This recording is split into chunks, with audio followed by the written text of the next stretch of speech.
Hello everyone, welcome to subject planet. आज इस video में हम बात करने वाले हैं चैप्टर 10 क्लास 9th का चैप्टर 10 जो कि ग्रेविटेशन है, उसके बारे में इसमें बात करने वाले हैं। जैसे कि इससे पहले के चैप्टर में वीडियोस में हमने बात की थी लॉज ऑफ मोशन में, जहाँ पे हमने देखा था कि the force is needed to change the direction and speed of an object. किसी भी ऑब्जेक्ट की स्पीड और डायरेक्शन को चेंज करने के लिए फोर्स की ज़रूरत होती है। तो ये चीज़ें हमने यहाँ पे फोर्स लॉज ऑफ मोशन में पढ़ा था। आज इस वीडियो में हम ग्रेविटेशन के बारे में बात करने वाले हैं। जैसे हमने देखा है कि जैसे एक आपने बॉल ले ली, एक आपने क्या लिया, बॉल लिया, उसको आपने क्या किया, हाथ से ऊपर की तरफ फेंका, तो क्या होता है, एक वो सर्टेन हाइट पे पहुँच करके वो वापस से नीचे आ जाती है। तो ऐसा क्यों होता है? एक सर्टेन हाइट पे पहुँच कर वो नीचे आ जाती है, तो ऐसा क्यों होता है? वो ऊपर ही क्यों नहीं चली जाती है ना? तो ये सब चीज़ें हम ग्रेविटी में पढ़ने वाले हैं।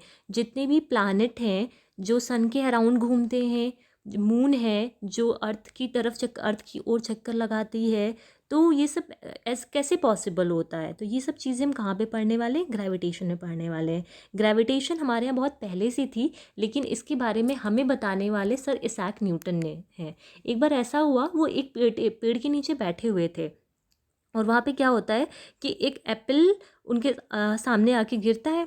तो वो मतलब सोचने लगते हैं कि उनके दिमाग में एक ऐसा थॉट आता है, एक माइंड में ऐसा थॉट आता है कि क्या अगर अर्थ एप्पल को अट्रैक्ट कर सकती है तो क्या मून को भी अट्रैक्ट कर सकती है?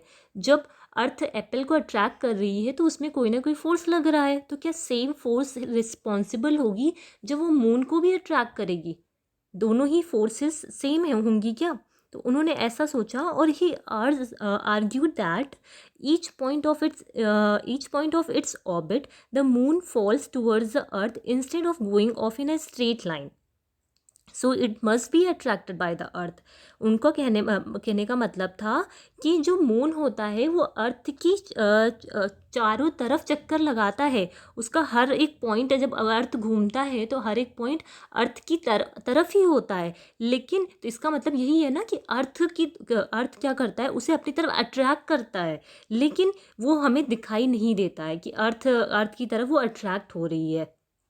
तो ये चीज़ें हमें दिखती नहीं है। तो इस चीज़ को उन्होंने बताने के लिए क्या किया, एक एक्टिविटी परफॉर्म की। एक एक्टिविटी के थ्रू उन्होंने समझाया कि जो मोशन होता है वो मून का कैसे ये सर्कुलर एक मोशन को फॉलो करता है, कैसे एक सर्कुलर पाथ को फॉलो करता है, वो अर्थ की तरफ वो अट्रैक्ट होता है। जैसे यहाँ पे एक लड़का है, उसने क्या किया है, एक स्टोन ले लिया, उसको धागे से बांध लिया और उसे घुमाना, गोल गोल घुमाना शुरू कर दिया। तो जब उसने धागे को उसमें बांधा और घुमाना जहाँ से स्टार्ट किया होगा उस थ्रेड को, तो वहाँ पे क्या किया, जो स्टोन था उसने क्या किया, एक सर्कुलर पाथ को फॉलो करना स्टार्ट किया किसी स्पीड के साथ, और उसने हर एक पॉइंट पे अपनी डायरेक्शन को चेंज किया। हर एक पॉइंट पे उसकी स्पीड चेंज होती रही। पहले यहाँ पे कुछ और थी स्पीड, फिर यहाँ से आया, यहाँ पे उसकी स्पीड कुछ और थी, फिर यहाँ पे कुछ स्पीड और रही होगी। तो स्पीड के साथ साथ उसकी डायरेक्शन भी चेंज हो रही थी। When thread is release the stones move in a circular path with a certain speed and changes direction at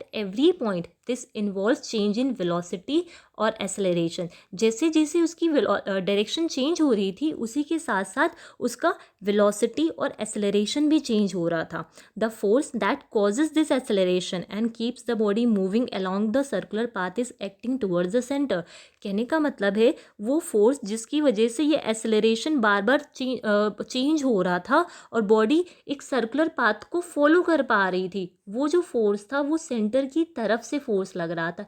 ऐसे सेंटर की तरफ से फोर्स लग रहा था, जिसे हम लोग बोलते हैं सेंट्रीपिटल फोर्स। क्या बोलते हैं इसे?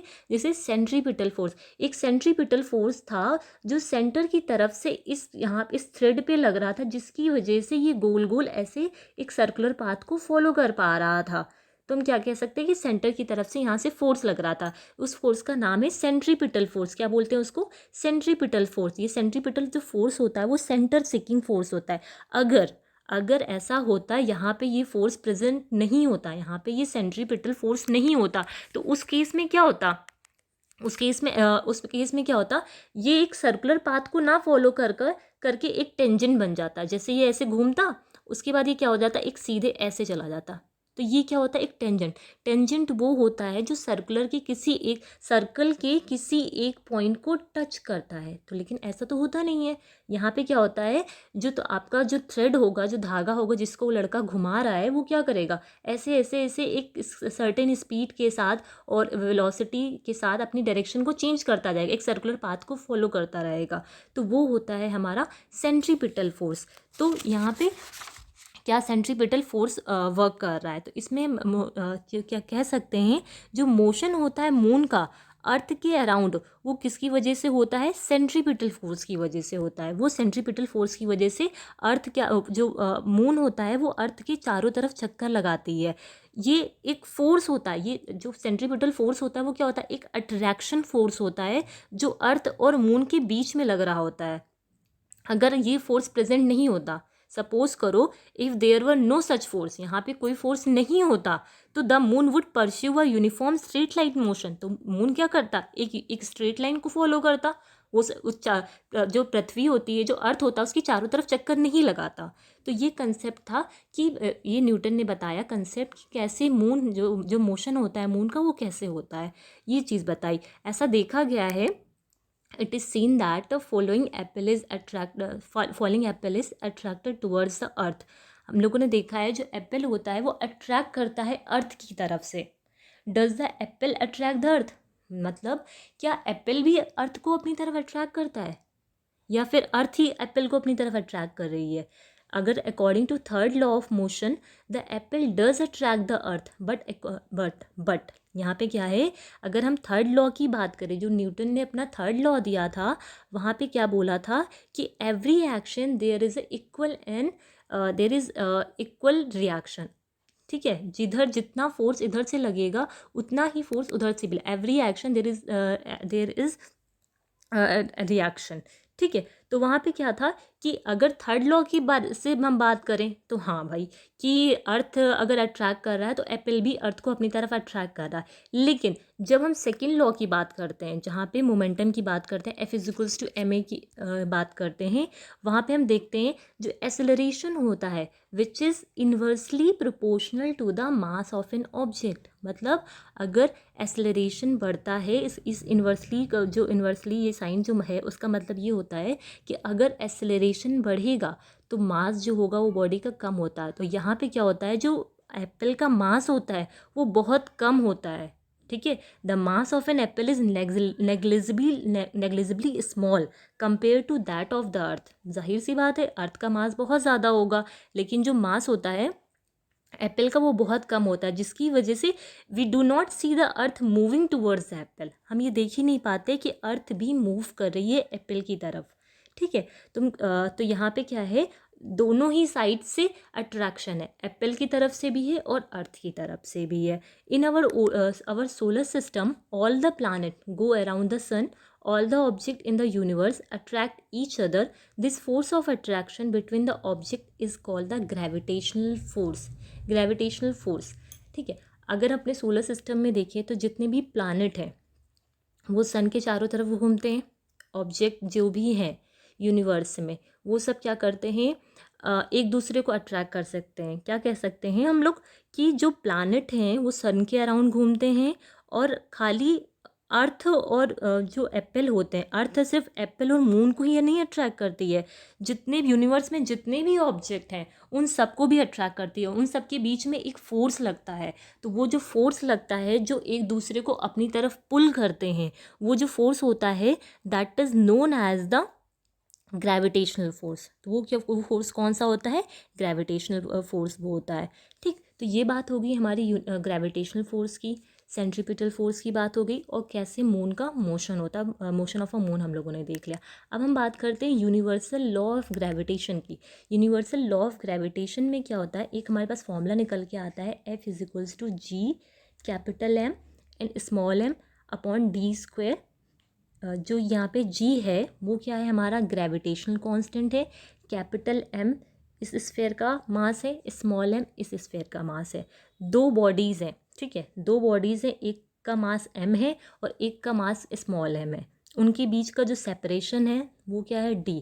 जो हमारा फोर्स लगेगा इन दोनों बॉडी के बीच में, ठीक है, वो क्या होगा, इनके मासेस की डायरेक्टली प्रोपोर्शनल होगा। क्या होगा? इनके जो फोर्स इन दोनों के बीच में लगेगा वो इनके मासेस की डायरेक्टली प्रोपोर्शनल होगा। लेकिन जो इनके बीच का जो डिस्टेंस है, जो इनके बीच का ये जो डिस्टेंस है कैपिटल स्मॉल डी, उसकी क्या होगा? इन्वर्सली प्रोपोर्शनल होगा। क्या होगा? उसकी इन्वर्सली प्रोपोर्शनल होगा। ठीक है, अगर हम इसे हमें let's say equation 1 and equation 2, इन दोनों को जब हम आपस में कंपेयर करेंगे तो हमारे पास क्या फॉर्मूला निकल के आएगा? F is directly proportional to capital M small M upon D square. इस साइन को क्या बोलते हैं? Proportionality constant. जब भी ये प्रोपोर्शनैलिटी कांस्टेंट हटता है, जब भी हम इस प्रोपोर्शनैलिटी कांस्टेंट को हटाते हैं यहाँ से, अगर हम इस प्रोपोर्शनैलिटी कांस्टेंट को हटाएंगे तो यहाँ पे क्या आता है? इस प्रोपोर्शनैलिटी साइन को हटाएंगे, सॉरी, तो एक प्रोपोर्शनैलिटी कांस्टेंट आता है। वो क्या है? हमारा जी, जिसे हम लोग बोलते हैं ग्रेविटेशनल कांस्टेंट। क्या बोलते हैं इसको? Gravitational constant. जैसे यहाँ पे क्या है? एफ डायरेक्टली प्रोपोर्शनल हो गया मास की, फिर इन्वर्सली प्रोपोर्शनल हो गया स्क्वायर डिस्टेंस के। जब उसको पूरा सॉल्व किया तो क्या निकल के आया? F is equals to capital G mass of one object mass of second object upon D square. यहाँ पे जी क्या है? G is the gravitational constant. इस जी की एक वैल्यू होती है जो न्यूमेरिकल में यूज़ होती है, ये होती है 6.67 इंटू 10⁻⁻11। ठीक है, इस जी को क्या बोलते हैं? Universal gravitational constant. क्या बोलते हैं इसको? Universal gravitation constant. ये आज हमने बात कर दी, यूनिवर्सल ग्रेविटेशन कांस्टेंट के बारे में बात कर ली, और मोशन की बात कर ली, मून की सेंट्रीपिटल फोर्स के बारे में बात हुई, ग्रेविटी के बारे में। इसके आगे जो हम लोग पढ़ेंगे वो फ्री फॉल जो होता है बॉडी का, हम उसके बारे में बात करेंगे। उस पर एक एक्टिविटी होती है कि कैसे फ्री फॉल को कैसे बॉडी का एक फ्री फॉल होता है, उसका डेरिवेशन भी होता है, और उसके बाद उसमें एक कैलकुलेशन होता है जी का, मास और वेट होता है। उन सब के बारे में हम लोग नेक्स्ट वीडियो में बात करने वाले हैं। ठीक है, इस वीडियो में आज इतना ही है, और इसके आगे की बातें हम लोग नेक्स्ट वीडियो में करने वाले हैं। Thank you so much.